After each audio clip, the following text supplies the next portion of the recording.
Hey guys, Miss Gregory. We're doing our integers unit next. This goes with chapter 5 in your workbook. You can see the standard and it actually follows part of 6, 7, and 8. So you can see below that in yellow I'm going to do a part 1 on compare and order rational numbers, a part 2 with absolute value and opposites, and a part 3 on coordinate planes and quadrants. So the videos are a little shorter. Alright, so be prepared for watching a few short ones.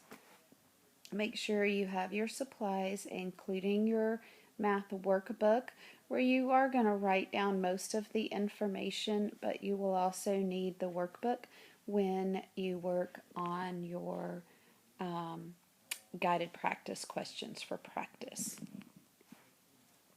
So if you have your supplies, move on. Alright, I want you to take a look here. We're in the workbook on page 345. This goes with lesson 5.1. And I have already filled in the answers for you to check to see if you have done them correctly. Again, because of some problems with recording this already and having an error, the answers are already there. Make sure you understand them. It's important to understand examples that deal with money,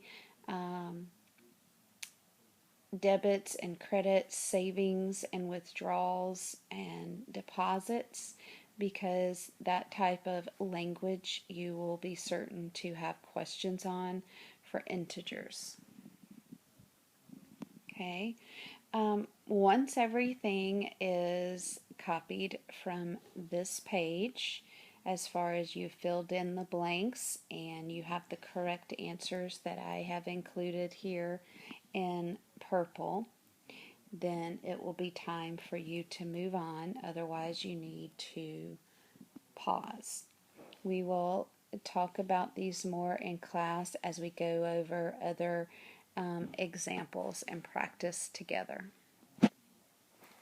Here's where you want some colored pens or markers, colored pencils, something with color to mimic what you see here.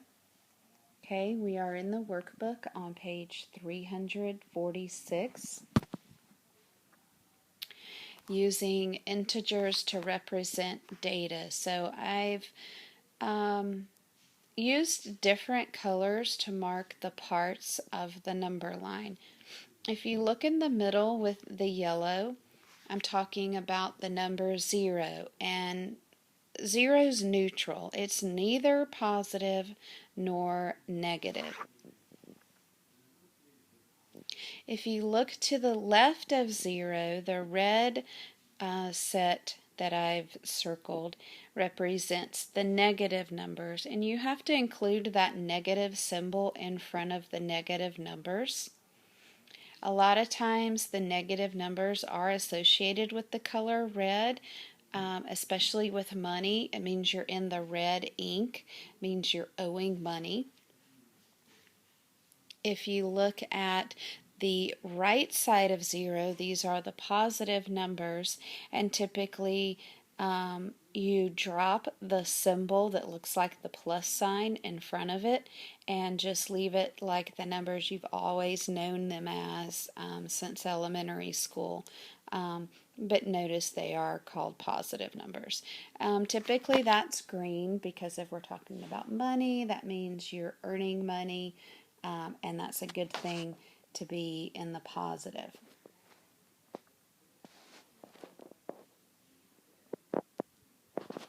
Another thing to make sure you know, some of you have already worked with some examples on knowing the opposites, meaning they're on the opposite side of the number line, the opposite side of 0. Another way to think of opposites is they have opposite signs. A negative sign, the opposite of that would be a positive sign. Okay, let's look at some of the examples for 1, 2, and 3.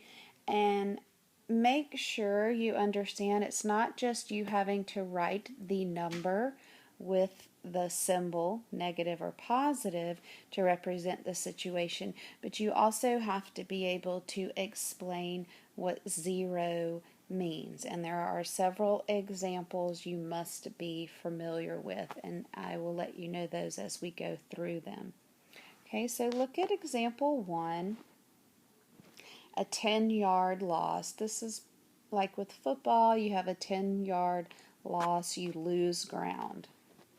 Okay, 0 would represent no yards gained, no yards lost. You're neutral. Okay, and so that would be shown as a negative 10. Example 2, 4 inches of rain above normal. The above would tell you that it's a positive. If it were below normal, you would talk about negative. So 0 in this case would represent a normal amount of rainfall. For number 3, a $45 deposit into a savings account. Again, this one with money, you have to make sure you understand. A deposit means you are putting money into your account, you're earning money, you're gaining money, so that's positive. If you're talking about a withdrawal, you're talking about taking money out, or if you're talking about a debit, you're talking about taking money away.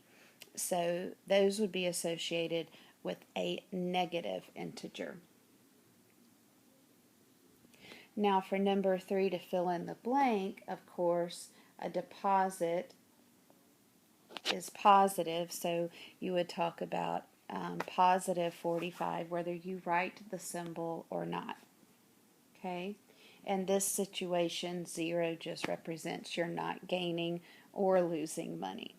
Okay? And again, pay attention to where I wrote, you must know this about 0.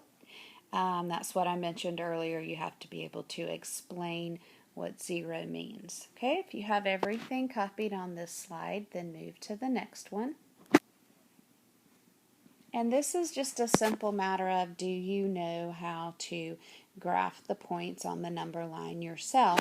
So you can see I've already done the answers. Make sure you know how to do them on your own as well. The red dots represent my answers.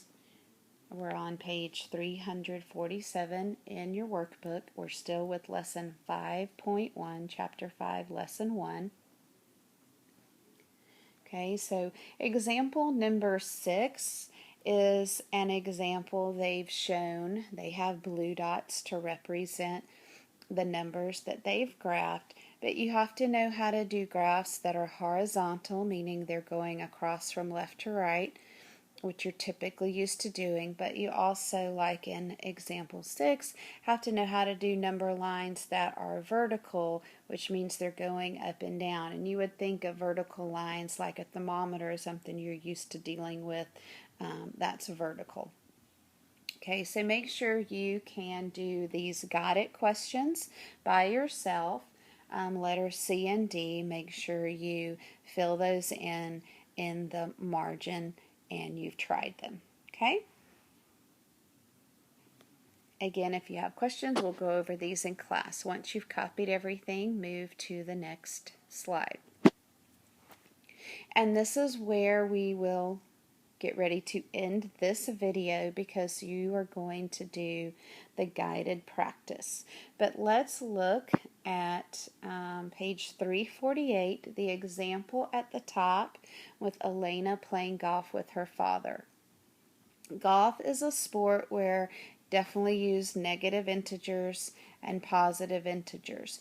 0 in this case with the game of golf represents what they call par, which is what you should, as a normal shot, get.